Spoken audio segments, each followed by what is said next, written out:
12 থেকে 14 ঘন্টা যখন আপনি এয়ার ফ্লাই করবেন, তখন যে হাই অল্টিটিউডে মানুষের শারীরিক যে পরিবর্তন হয় সেটির সাথে খাপ খাওয়ানো একজন অসুস্থ মানুষের পক্ষে সবসময় সম্ভব হয় না। ওনার চিকিৎসার ব্যাপারে বিভিন্ন ধরনের সোশ্যাল মিডিয়াতে, আমি তো সোশ্যাল মিডিয়া দেখার সুযোগ হয় না, আমি দেখিও না, কিন্তু কোনো সময় অনেক গুজব শোনা যাচ্ছে বা অনেকে বেড়ায়।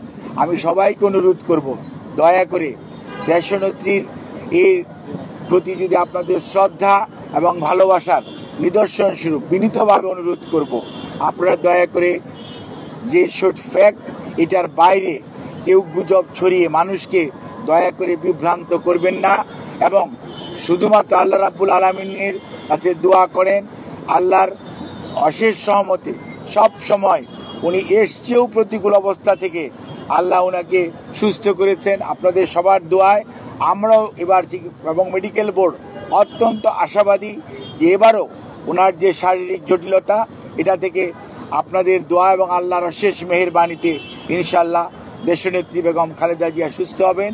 আর বিদেশে যাওয়ার ব্যাপারে আমাদের সর্বোচ্চ প্রস্তুতি রয়েছে।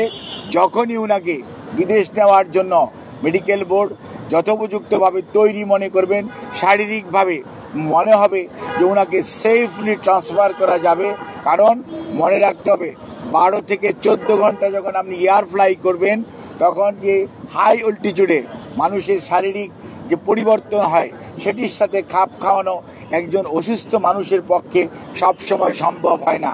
কাজে এই জিনিসটি খেয়াল রেখে আপনারা দয়া করে বিভ্রান্ত হবেন না, দয়া করে কেউ বিভ্রান্তি ছড়ানোর চেষ্টা করবেন না।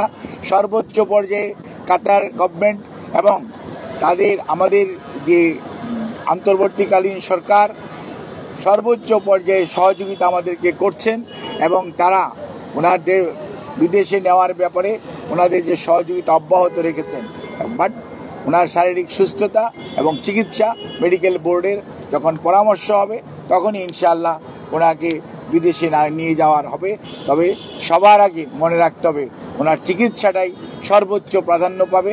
সেই জন্যই ওনাকে চিকিৎসার জন্যই এখানকার হাসপাতালের কর্তৃপক্ষ এবং সেই সাথে কর্মরত সকল পর্যায়ের স্টাফস যারা ওনার চিকিৎসার সাথে সম্পৃক্ত, যারা চিকিৎসার সাথে সম্পৃক্ত না, সবাই সহযোগিতা করছেন।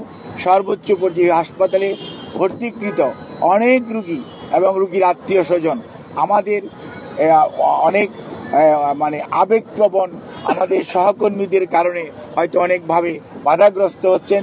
সেজন্য আমরা আপনাদের কাছে, যারা একটু মনে কষ্ট পাচ্ছেন তাদের কাছে আমরা ক্ষমা প্রার্থী, আপনাদের সহযোগিতা চাই, এবং সর্বোচ্চ পর্যায়ে আপনাদের সহযোগিতা ছাড়া আমরা সত্যিকার অর্থে ওনার চিকিৎসা কার্যক্রম অব্যাহত রাখা কষ্ট হবে।